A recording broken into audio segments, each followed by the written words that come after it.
boa noite a todos. É uma alegria poder estar aqui nessa casa, que nos acolhe todos também, e poder dividir, compartilhar aquilo que não nos pertence, que é a doutrina espírita. Vamos pedir a Jesus e aos benfeitores espirituais que nos amparem como já estão amparando, e que possamos permanecer nessas vibrações tão amorosas de preces e irradiações. Ouvindo as preces, eu fiquei pensando na questão de nós pedirmos a Deus por nós, pelo nosso mundo, pelo nosso país, e estendendo então o pedido de proteção a todos nós, a toda a humanidade terrestre. E a gente fica pensando, será que a doutrina espírita nos ajuda a nós construirmos um mundo melhor? Né? E porque nós estudamos esse capítulo da Gênese, onde Kardec coloca de forma gradual os caracteres do que ele chama revelação, do que ele afirma ser uma revelação. Então nós vamos procurar trazer esse encadeamento que ele coloca neste capítulo 1 da Gênese. Ele fala primeiro da palavra, revelar. O que seria revelar? Né? A gente já lembra logo de um segredo, algumas pessoas até de uma fofoca, né? Que a gente não sabia, então ficou sabendo, agora não é mais segredo. Revelar é tirar o véu, né? Descobrir, tornar público. Então a gente vê que as ciências, ao longo dos tempos, elas vêm nos revelando muitas coisas, né? Nós podemos ver finalidades úteis, mas nós também vemos muito uso inapropriado de descobertas, né, científicas, médicas, enfim. Mas as ciências nos revelam muitas coisas. Coloca Kardec com muito acerto, logo no início deste capítulo, que a essência de toda a revelação, o caráter, é a verdade. Porque se alguém disser algo como que era desconhecido, dizer que vai contar uma coisa nova e ela se desmente, ela deixa de ser uma revelação, passa a ser uma mentira, um engano. Então a revelação tem esse caráter, essa essência, que é a verdade. Então, revelar é dar a conhecer um fato. Então a gente vê que Kardec coloca duas questões. Um professor, por exemplo, ele é um revelador secundário. Ele vai revelar aquilo que ele aprendeu. Ele vai revelar aos alunos algo que eles desconhecem. Ele é um revelador de segunda ordem. Mas aí Kardec coloca o homem de gênio, que seria um revelador primitivo.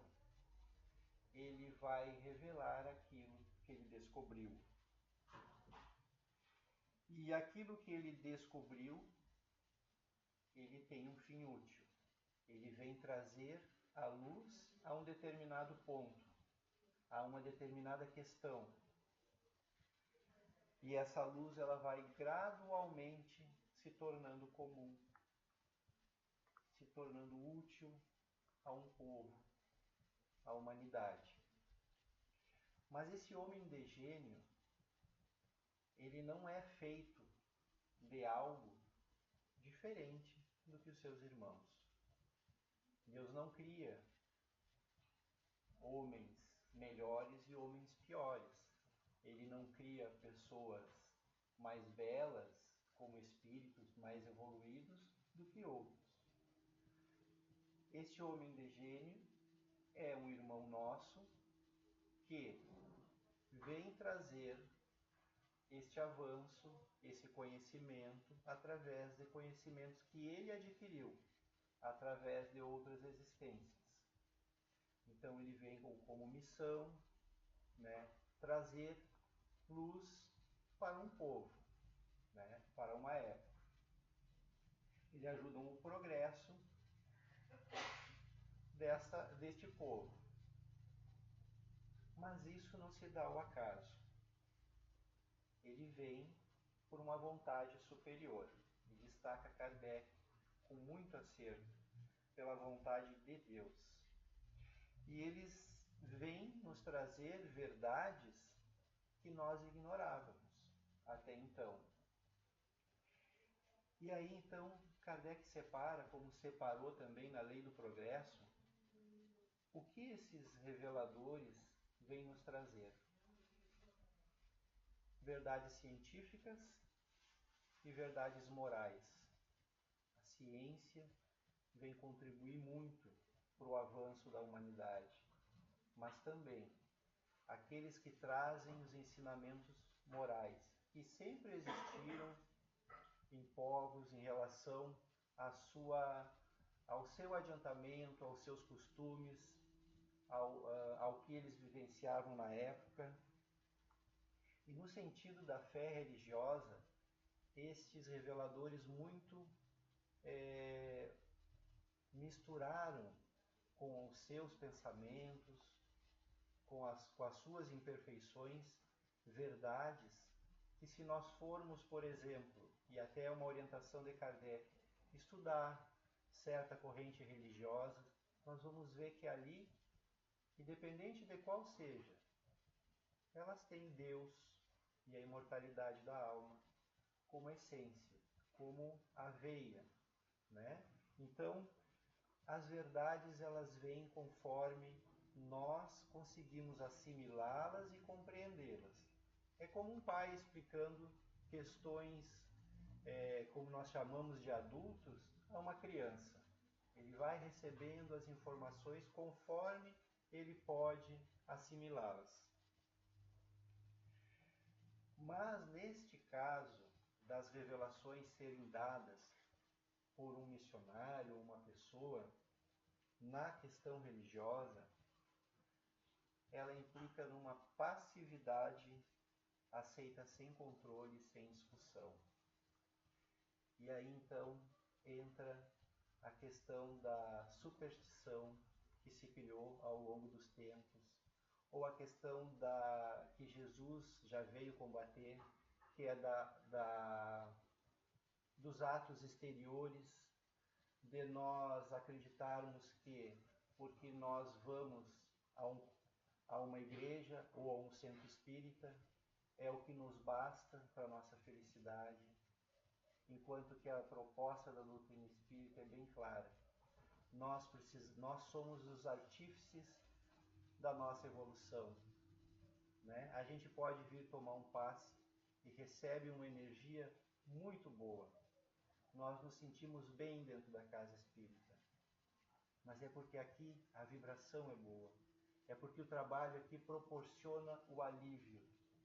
E nós somos convidados, então, através do estudo, do acompanhamento da doutrina espírita, o estudo do Evangelho, do Livro dos Espíritos, a nos reposicionarmos diante da vida. Essa é uma questão que toca muito profundamente a todos nós. Então, também nas revelações religiosas, elas tiveram uma ação providencial, como nós já falamos. E a essência, então, Deus e a imortalidade da alma. Nessa questão religiosa, surgem, então, os falsos profetas. Kardec destaca-os, neste capítulo, como os pretensos reveladores, que exploram a credulidade, insuflam a discórdia, o orgulho e a vaidade. Ou ou seja, eles nos pegam pelo ponto fraco. E São João já dizia: não creiais em todos os espíritos, mas experimentai se os espíritos são de Deus. Os reveladores encarnados aurem suas instruções em seus próprios conhecimentos ou em conhecimento de espíritos mais elevados. Nas comunicações mediúnicas, pela inspiração, pela audição, pela vidência, pelo sono, né? Que nós, durante o sono, o nosso espírito continua ativo. E falando então em revelações, a gente teve em Moisés um profeta, a característica de um profeta naquela época. Ele trouxe então o decálogo, através da mediunidade, que permanece até hoje. Mas num meio pouco avançado, ainda muito rude, muito violento, com pouca instrução. A lei civil da época, então, ela era rude. E até hoje a gente vê a questão do olho por olho e dente por dente. A questão da vingança. Cristo veio nos dizer que não veio destruir a lei, mas dar cumprimento. Então ele rejeita o que é transitório, e se nós formos ver, fazendo uma comparação muito comum, as leis hoje que nós temos, por melhor que seja a intenção daquele que trabalha nessa função de dar ao povo uma melhor condição, quando se vem à prática o cumprimento, se vê quantas questões ainda têm que serem adaptadas. Então nós estamos sempre nos adaptando a situações novas, a questões novas, e nos dias de hoje com bastante frequência, com bastante rapidez, em questão do avanço da comunicação, que é muito rápido. Então, Jesus também, ele adaptou aquela lei mal entendida não, mas necessária para uma época, plantando uma semente de amor, de fraternidade, de solidariedade. E ao invés de um Deus que antes era temido, Jesus traz então um Deus de amor, que é um Pai, como ele mesmo se referia a Deus, ao Pai, que não fecha a porta a nenhum dos seus filhos. Ele traz então a ideia da vida futura, os atributos que nós falamos de Deus, bom, generoso, a imortalidade da alma. Mas ele não diz tudo. E ele mesmo diz que não diz tudo. Promete um novo Consolador. E o Espiritismo tem em Cristo o ponto de partida, dando então trazendo luz referente a tudo que Jesus nos disse, e dizendo um pouco mais. Então ele define os laços que unem o espírito e a matéria. Através da doutrina espírita a gente sabe da onde a gente vem, para onde a gente vai voltar, por que a gente está aqui, que todos nós temos o mesmo ponto de partida, que ninguém é querido mais ou menos por Deus, todos temos as mesmas oportunidades, todos estamos imersos, podemos assim dizer, às leis divinas, que não são como as leis humanas, que a gente pode dar um jeitinho, elas são inflexíveis. Nós somos responsáveis por nós mesmos. A doutrina espírita traz a prova material da existência e da individualidade da alma. A solidariedade que existe, a influência entre o mundo corporal e o espiritual. O futuro já não é mais uma hipótese, é um fato, né? A morte é só o retorno à verdadeira vida. E o sofrimento, que é o que mais nos angustia e o que mais nós encontramos e damos diversas formas e alimentamos muitas vezes, ele cessa com o arrependimento e a reparação. A reencarnação, sem essa lei da pluralidade das existências, não seria possível que nós evoluíssemos, porque uma existência não seria o bastante, e não é. Tudo isso faz da doutrina espírita, dá à doutrina espírita uma força que ela é moralizadora. A gente sabe, como disse Jesus, nós colhemos o que plantamos, a cada um conforme as suas obras. Então nós sabemos que nós vamos plantar em nós mesmos tudo aquilo que nós fazemos, tudo aquilo que nós pensamos, todas as nossas atitudes. Então a revelação espírita, a terceira revelação, que é o Espiritismo, ela é uma revelação coletiva. Ela não é como foram as duas primeiras. E não foi Kardec o terceiro revelador, como muitas vezes a gente pode pensar. Porque às vezes a gente vê uma pessoa dizer: onde é que tu vai? Eu vou lá no Kardec. Né? Kardec foi um espírito que teve e cumpriu uma missão que era a codificação desta doutrina.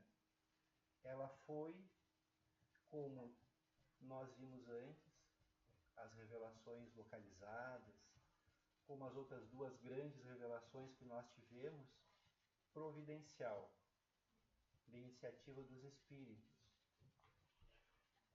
Mas ela não recaiu sobre a cabeça ou sobre a responsabilidade de uma pessoa.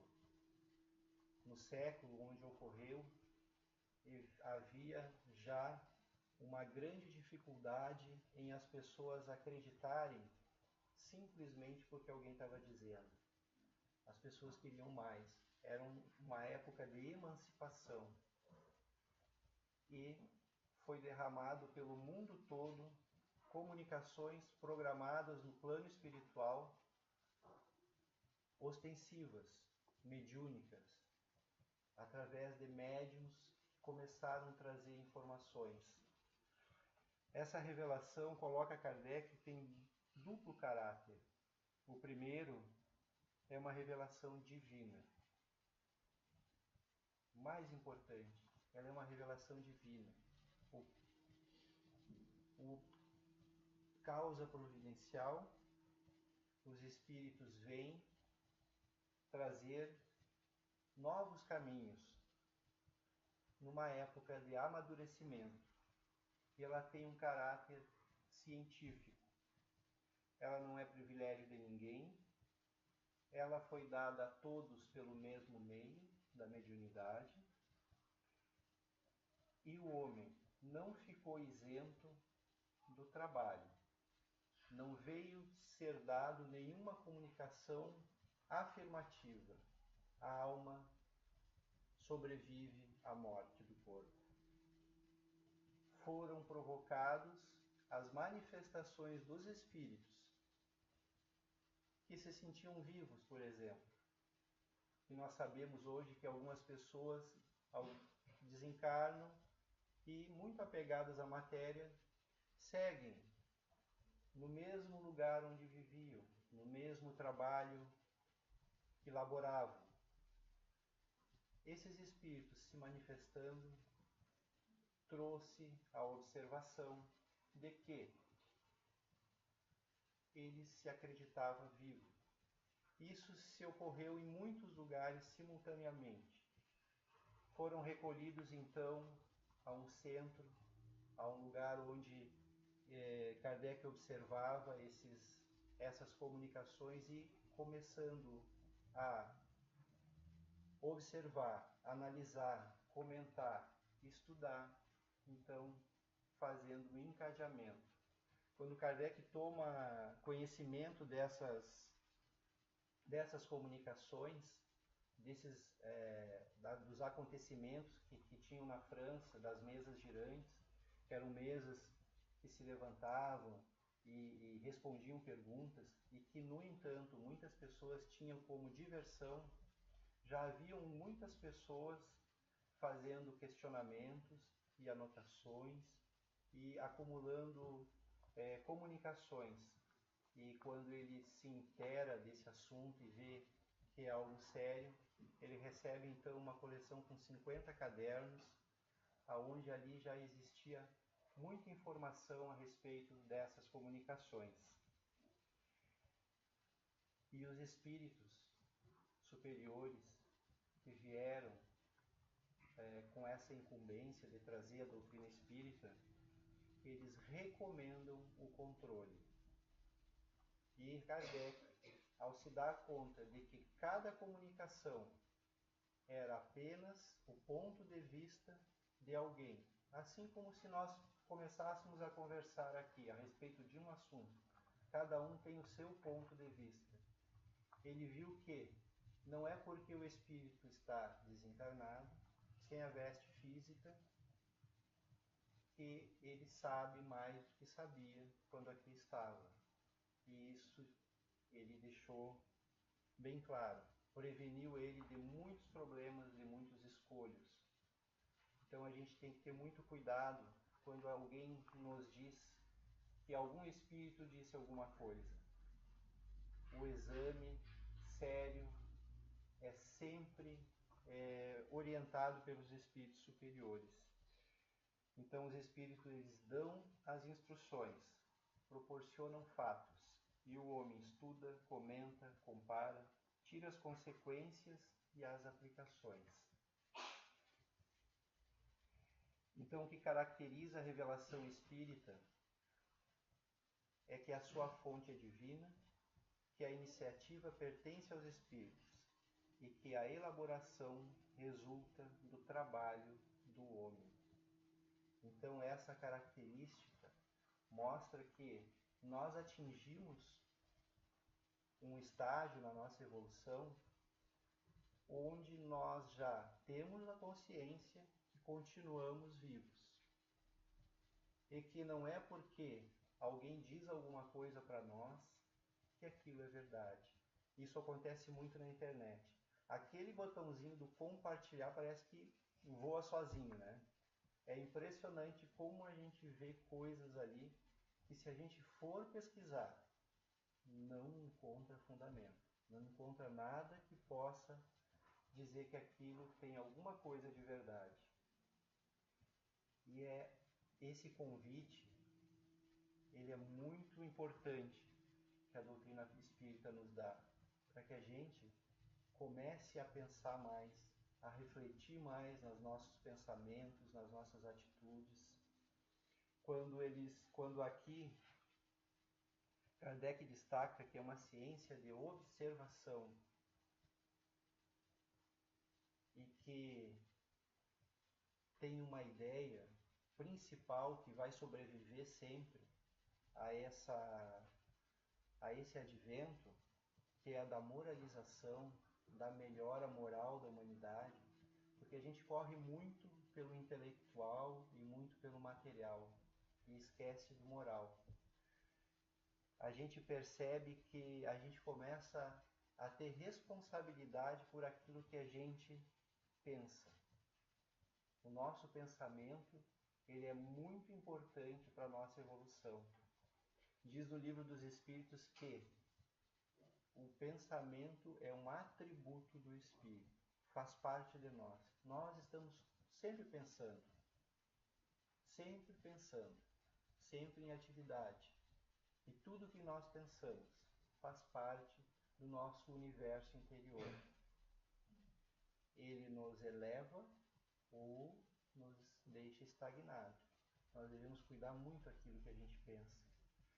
E como foi feito na compilação, na codificação da doutrina, estudar, comparar, ter alguém que nos seja de confiança, afetuoso e comentar a respeito daquilo que a gente deseja fazer às vezes. É muito prudente, porque a gente vai ver, então, antes de fazer, as consequências, as aplicações daquilo que a gente está pensando. Porque depois que a gente fez, depois que a gente falou, não volta. Então hoje a gente está reunido numa casa espírita. Quando a gente chega, já tem o seu Mary esperando a gente, já tem um sorriso amigo, já tem uma pessoa num setor, uma pessoa no outro, alguém prepara a água, mas tudo isso só foi possível porque nós recebemos do mais alto uma doutrina que é consoladora. A própria doutrina espírita, ela é consoladora pela certeza que ela nos dá, mas é preciso que a gente entre em contato, a gente queira saber, a gente queira pesquisar a respeito disso. Mesmo no início, quando esses centros espíritas que se espalharam pelo mundo tinham contato com Kardec, e Kardec os visitava, né, e trocavam correspondência, e aí então, por exemplo, o centro aqui de Capão Novo, ele recebeu um certo tipo, uma certa categoria de comunicações, e ele não entendia muito o porquê daquilo, então ele mandou aquilo para o centro, e de lá veio o que um outro centro lá de Tramandaí tinha recebido. Uma outra categoria de comunicações, outros médios que não se conheciam, e um complementava o outro, mostrando então a solidariedade que era preciso que tivesse, que uns precisam dos outros para crescer. Nós fomos feitos para viver em sociedade, porque juntos nós vamos nos conhecendo, convivendo com os outros. Então essa doutrina tem esta força que não depende da gente acreditar, não depende do movimento querer desacreditar. Ela vem do mais alto. E o movimento que quis desacreditar essa doutrina teve desde o início e continua tendo.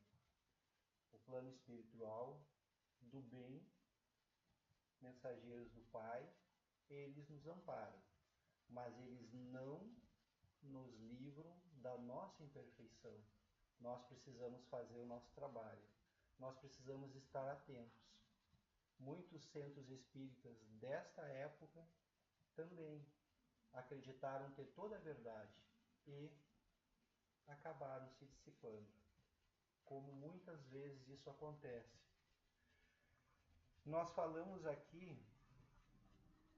sobre os homens de gênio e hoje eu recebi da internet, né, que também tem coisa boa, uma historinha que foi, digamos, moldada de uma maneira muito bonita de um fato real, que eu gostaria de dividir com vocês. Nós falamos do homem de gênio, aquele que se sobressai das pessoas, né? Aquele que já tem uma caminhada, uma aquisição maior. E aí então nós nos referimos hoje a Thomas Edison, que foi um inventor da lâmpada incandescente. Mas ele patenteou mais de 2.000... Você conhece essa história, né? E hoje? Viu hoje também? Circulou hoje essa história. Ele patenteou mais de 2.000 invenções. Americano. Quando ele tinha mais ou menos 8 anos, ele chegou em casa com um bilhete e disse para a mãe: professora pediu que eu entregasse esse bilhete para ti, mãe. A mãe leu e começou a chorar. E disse para o filho o que estava escrito no bilhete. O professor escreveu o seguinte, diz a mãe: seu filho é um gênio. Esta escola é muito pequena para ele e não tem suficientes professores para treiná-lo. Por favor, ensine-o você mesmo, disse a mãe do menino. Ela era ex-professora e tinha um carinho muito especial por ele. Ele era o filho caçula de 7. Os outros eram todos bem mais velhos que ele, e 3 haviam morrido ainda na infância. Ela passou a educá-lo. Cercava ele de livros de história, de ciência, de romances, mostrava Shakespeare para ele, literatura americana, e ele tinha muito mais vontade. Ele lia tudo que caía na mão dele, mas ele gostava mais do que era científico. Logo ele montou um laboratório em casa lá, e em seguida tinha uma explosão. Ele passou muito cedo a trabalhar num trem, vendia guloseimas no trem e conhecia as pessoas que trabalhavam no trem. Tinha um vagão que ele montou também, um pequeno laboratório, e lia ali nas horas vagas.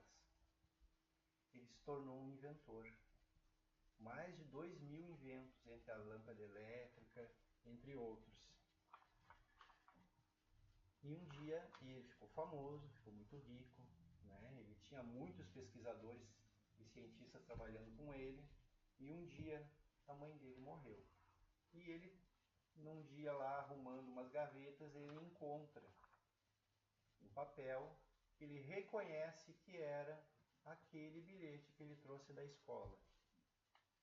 E aí ele vai ler. Dizia o seguinte no bilhete: o garoto é confuso da cabeça. Não consegue aprender. Agitado, perguntador, se recusa a decorar as lições e ouve mal. Isso era verdade, ele ouvia mal mesmo. Ele chora. E depois escreve: Thomas Edison era uma criança confusa, mas graças a uma mãe heroína e dedicada, tornou-se o gênio do século, que era como ele era conhecido. Esse é um exemplo. Tem tantos outros que a gente pode ver na nossa história como um homem de gênio. Mas nós temos o nosso exemplo máximo de perfeição que pisou a nossa terra, que é Jesus, a perfeição moral a qual todos nós podemos alcançar. E a pergunta que nós fizemos no início, será que a doutrina espírita nos ajuda? Com certeza. É um caminho iluminado para a nossa evolução. Muito obrigado a essa casa que nos acolhe. Que Deus nos abençoe a todos.